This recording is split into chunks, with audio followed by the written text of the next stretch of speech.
Merci, Monsieur le Président. J'ai bien aimé le discours de mon collègue et les rappels historiques qu'il a fait, entre autres sur le fait qu'à l'époque, quand le Bas-Canada et le Haut-Canada ont été rassemblés, c'est un peu le concept des deux peuples fondateurs, on n'a pas hésité à dire, les deux partis du Haut et du Bas-Canada auront chacun le même poids à la Chambre.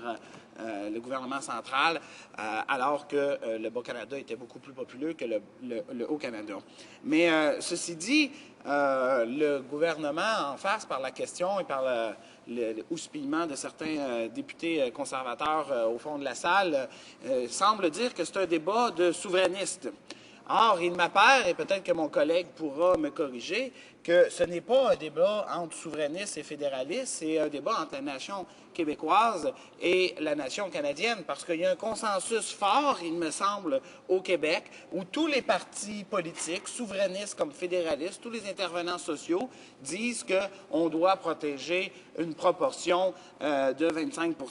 de députés